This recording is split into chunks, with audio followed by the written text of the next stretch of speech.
ನಮಸ್ಕಾರ. ಇಂದು ನಾವು ಜೀವಿಗಳ ಬಗ್ಗೆ ಮಾತನಾಡೋಣ. ಜೀವಿಗಳೆಂದರೆ ನೀನು, ನಾನು, ಒಂದು ನಾಯಿ, ಒಂದು ಬೆಕ್ಕು ಮತ್ತು ಒಂದು ಚಿಕ್ಕ ಇರುವೆ ಕೂಡ. ಇವೆಲ್ಲ ಜೀವಿಗಳು. ಜೀವಿಗಳು ಎಂದು ಹೇಳಬಲ್ಲಿರಾ? ಜೀವಿಗಳು ಬಹಳಷ್ಟು ಕೆಲಸಗಳನ್ನು ಮಾಡಬಹುದು. ಅವು ಬೆಳೆಯಬಹುದು. ನಿನ್ನನ್ನು ನೋಡು, ನೀನು ದಿನೇ ದಿನೇ ದೊಡ್ಡವನಾಗುತ್ತಿದ್ದೀಯ. ಬೆಕ್ಕುಗಳು ಮತ್ತು ನಾಯಿಗಳಂತಹ ಪ್ರಾಣಿಗಳು ಕೂಡ ಬೆಳೆಯುತ್ತವೆ.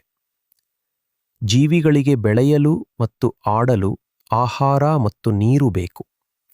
ಅವು ಚಲಿಸಬಹುದು. ನೀನು ಓಡಬಹುದು ಮತ್ತು ಜಿಗಿಯಬಹುದು. ಒಂದು ಹಕ್ಕಿ ಹಾರಬಲ್ಲದು. ಜೀವಿಗಳು ತಮ್ಮಂತಹುದೇ ಹೆಚ್ಚಿನವುಗಳನ್ನು ಮಾಡಬಲ್ಲವು. ಒಂದು ತಾಯಿಗೆ ಚಿಕ್ಕ ಮಕ್ಕಳಿರುತ್ತವೆ. ಜೀವಿ ಮತ್ತು ನಿರ್ಜೀವಿ ವಸ್ತುಗಳು.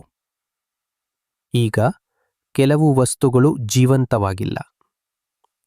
ಒಂದು ಚೆಂಡು ಜೀವಂತವಾಗಿಲ್ಲ. ಒಂದು ಗಡಿಯಾರ ಜೀವಂತವಾಗಿಲ್ಲ. ಅವು ತಿನ್ನುವುದಿಲ್ಲ ಅಥವಾ ಬೆಳೆಯುವುದಿಲ್ಲ ಅಥವಾ ಮರಿಗಳನ್ನು ಹೊಂದುವುದಿಲ್ಲ. ಅವು ನಿರ್ಜೀವಿ ವಸ್ತುಗಳು. ಜೀವಿಗಳಿಗೆ ಅನುಭವವಾಗುತ್ತದೆ.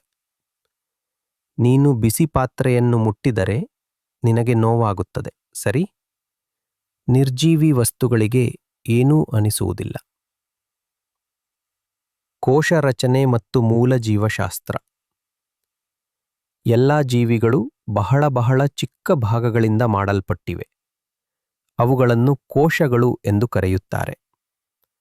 ವಿಶೇಷ ಕನ್ನಡಕವಿಲ್ಲದೆ ನೀವು ಅವುಗಳನ್ನು ನೋಡಲು ಸಾಧ್ಯವಿಲ್ಲ. ಕೋಶಗಳು ಜೀವಿಗಳನ್ನು ರೂಪಿಸುವ ಸಣ್ಣ ಕೊಠಡಿಗಳಿದ್ದಂತೆ.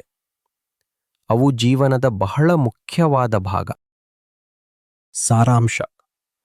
ಆದ್ದರಿಂದ ನೆನಪಿಡಿ, ಜೀವಿಗಳು ವಿಶೇಷವಾದವು. ಅವು ಬೆಳೆಯುತ್ತವೆ, ಚಲಿಸುತ್ತವೆ, ತಿನ್ನುತ್ತವೆ ಮತ್ತು ಮರಿಗಳನ್ನು ಹೊಂದುತ್ತವೆ.